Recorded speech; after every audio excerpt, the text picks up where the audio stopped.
नमस्कार। मेरा भारत मेरी संस्कृति चैनल पे आप सभी दोस्तों का स्वागत है। आशा करता हूँ कि आप सब लोग अपने अपने घरों में खुशी के साथ रह रहे होंगे। मित्रों, आप सबको नवरात्र की ढेर सारी शुभकामनाएं तथा रामनवमी की भी ढेर सारी शुभकामनाएं। भगवान श्री राम और माता रानी की कृपा आप सबको प्राप्त हो, यही मंगल कामना ईश्वर से करते हैं। मित्रों, बहुत सारे लोगों ने बाला सुंदरी माता के विषय में जानने के लिए कहा था, तो आज उसी विषय पर आपके सम्मुख उपस्थित हुए हैं। आशा करता हूँ आपको यह पसंद आएगा। मित्रों, बाला सुंदरी देवी मंदिर काशीपुर में स्थित है। इससे उज्जैनी देवी के नाम से भी जाना जाता है, क्योंकि काशीपुर शहर का जो पुराना नाम था वह उज्जैन के नाम से इसे जाना जाता है। आज भी टांडा उज्जैन के नाम से टांडा तेराहा काशीपुर में विद्यमान है। उसी ग्राम सभा के अंतर्गत काशीपुर का शहर था, तो इसे उज्जैनी देवी के नाम से भी जाना जाता है। मित्रों, मार्च के महीने में हर साल चैत्र की नवरात्रि में चैत्र शुक्ल पक्ष से एक महीने तक इस चैती मंदिर के परिसर में चैती मेला का आयोजन भी किया जाता है।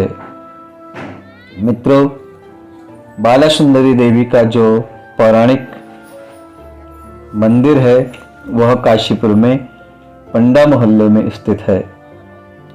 पंडा अग्निहोत्री ब्राह्मण हैं और बाला सुंदरी माता के पुजारी हैं। चंद राजाओं से यह भूमि इन्हें दान में प्राप्त हुई थी, लेकिन इस समय इस भूमि पर बाला सुंदरी देवी का मंदिर का शिलान्यास हुआ है और माँ बाला सुंदरी देवी की प्रतिमा जो यहाँ पर रखी गई है वह स्वर्ण निर्मित है, सोने से बनाई गई है। इस बाला सुंदरी देवी के जो पुजारी हैं अग्निहोत्री ब्राह्मण, मुगल शासनकाल में बना यह मंदिर तत्कालीन मुगल बादशाह से सहायता प्राप्त करके अस्तित्व में आया है।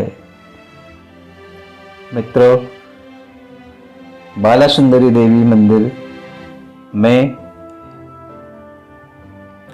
पंडा मोहल्ले से चैती ग्राउंड में जो बाला सुंदरी माता का मंदिर है, यहाँ पे पंडा मोहल्ले से डोले में बैठ करके सोने से निर्मित मूर्ति को लाया जाता है। सप्तमी के दिन वहाँ पे पंडा मोहल्ले के मंदिर में हवन इत्यादि होता है, माता को मनाया जाता है। उसके बाद माता की आज्ञा के अनुसार डोले को भोर काल में लगभग 3 से 4 बजे के बीच पंडा मोहल्ले से माता को चैती ग्राउंड में स्थित बाला सुंदरी मंदिर में लाया जाता है। इसमें शहर के तथा शहर से बाहर से बहुत सारे भक्तजन मंदिर में पहुंचते हैं और माता की डोली के साथ जयकारा लगाते हुए त्रिशूल, भाले, चिमटे आदि लेकर के बैंड बाजे के साथ माता को लेकर चैती ग्राउंड के मंदिर में आते हैं। अष्टमी के दिन सबसे पहले खोकरा देवी मंदिर में खोकरा देवी को प्रसाद चढ़ाया जाता है। उसके बाद फिर अन्य मंदिरों में ललिता देवी मंदिर में, ब्रजपुर वाली माता के मंदिर में तथा बाला सुंदरी माता के मंदिर में प्रसाद चढ़ाने का विधान है। मित्रों, कहा जाता है कि खोकरा देवी माता को सबसे पहले प्रसाद चढ़ाने के कारण माता बाला सुंदरी बहुत ही प्रसन्न होती हैं। इसका कारण यह भी बताया जाता है कि खोखरा देवी जो हैं बाला सुंदरी माँ की बड़ी बहन हैं। बड़ी बहन को प्रसाद चढ़ने के बाद जब छोटी बहन को प्रसाद चढ़ाया जाता है तो बाला सुंदरी माता बहुत ही प्रसन्न होती हैं, खुश होती हैं।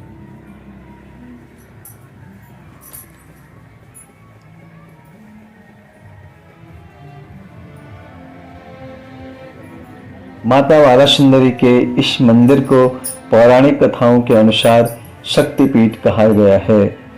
मां बाला सुंदरी के मंदिर का जीर्णोद्धार स्वयं हिंदू विरोधी क्रूर मुगल शासक औरंगजेब ने किया था। धरती का स्वर्ग कहे जाने वाले देवभूमि उत्तराखंड के कण कण में देव शक्तियों का वास है। उत्तराखंड के कण कण में देव विराजते हैं। इस पावन धरा पर अवतारी सत्ताओं, संतों एवं महापुरुषों का पदार्पण हुआ है। उत्तराखंड आध्यात्मिक एवं ऐतिहासिक महत्व का प्रदेश है। कहा जाता है कि उत्तराखंड कुमाऊं का प्रवेश द्वार भी माना जाता है। काशीपुर में राजनीतिक, सांस्कृतिक एवं अनेक पौराणिक महत्व है। यहाँ पर स्थित शक्तिपीठों में से एक चैती परिसर में स्थित शक्तिपीठ बाला सुंदरी माता का मंदिर भी है। कहा जाता है कि जब भगवान भोलेनाथ सती की बॉडी को लेकर के आकाशमंडल से जा रहे थे तो माता का दाहिना अंग यहाँ पे गिरा था, दाहिनी भुजा यहाँ गिरी थी, जिसके कारण यह भी शक्तिपीठों में माना जाता है।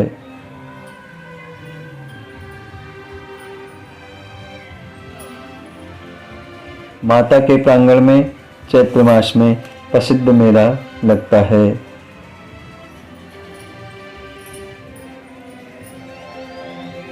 बाला सुंदरी माता बुक्शा समाज के लोगों की कुलदेवी भी हैं। बुक्शा समाज तराई भावर में भी रहता है। खटीमा और सितारगंज क्षेत्र में बुक्शा समाज के जो लोग हैं उनकी बाला सुंदरी माता कुलदेवी भी हैं। और कई जगह पर अन्य लोगों की भी कुलदेवी इन्हें माना जाता है। बहुत दूर दूर से भक्तजन इन्हें मनाने के लिए चैत्र की नवरात्रि में यहाँ पे आते हैं और माता के दर्शन करते हैं। साथ ही अब माता को प्रसाद भी चढ़ाते हैं और बहुत सारे लोग जो मन्नत मांगते हैं उनकी मन्नत पूरी हो जाने के बाद भी यहाँ पे प्रसाद चढ़ाने के लिए आते हैं। और कई सारे लोग मन्नत मांगने के लिए भी यहाँ पे आते हैं।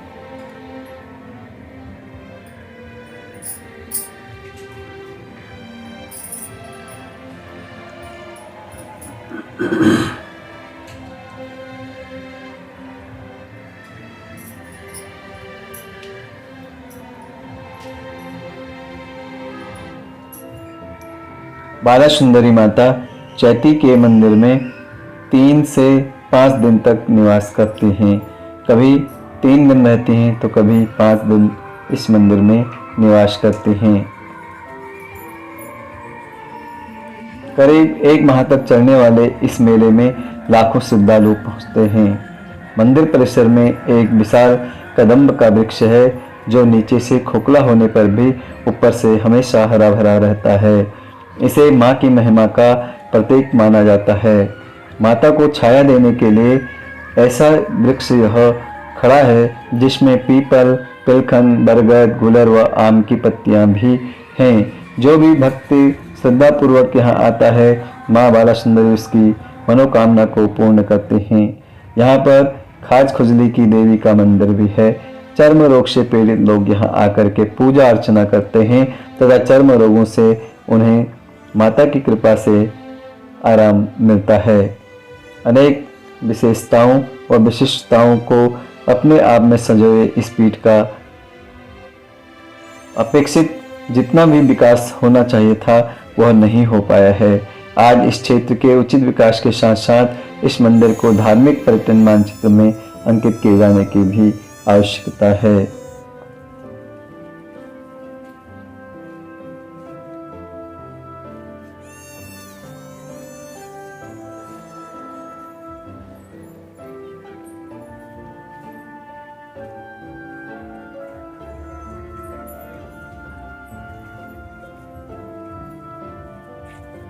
कहा जाता है कि माता गौरी सती की जब देह को लेकर के भगवान भोलेनाथ आकाशमंडल से जा रहे थे तो यहाँ पे उनकी दाहिनी भुजा गिरी थी।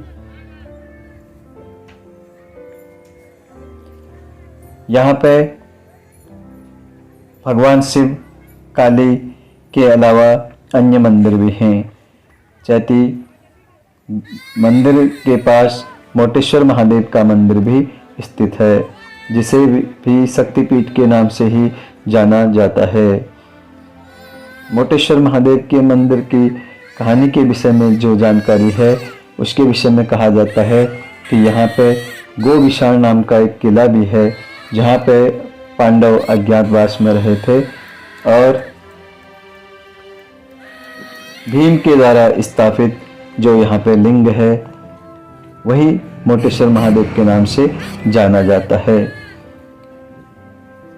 पहले इस मंदिर का नाम भीमेश्वर महादेव था, लेकिन किंवदंती के अनुसार कहा जाता है कि जब इस लिंग को भीम ने स्थापित किया था तो यह लिंग दिन प्रतिदिन मोटाई में भी बढ़ रहा था और लंबाई में भी बढ़ रहा था, जो बढ़ते बढ़ते जमीन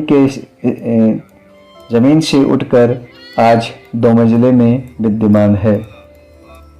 कहा जाता है कि लोगों ने जब देखा कि लिंग का आकार बढ़ता जा रहा है और लंबाई भी बढ़ती जा रही है तो स्थानीय लोगों ने भगवान भोलेनाथ की पूजा अर्चना की और उनसे प्रार्थना की कि अब आप न तो ऊपर लंबाई में बढ़िए और न मोटाई में बढ़िए, अब आप जहाँ हैं यहीं पर स्थित हो जाएं। भगवान ने भक्तों की इस प्रार्थना को सुना और वहीं पर स्थित हो गए। आपको यह कैसा लगा आप कमेंट बॉक्स में जाकर के मुझे बताएं। आज के लिए इतना ही। नमस्कार, धन्यवाद।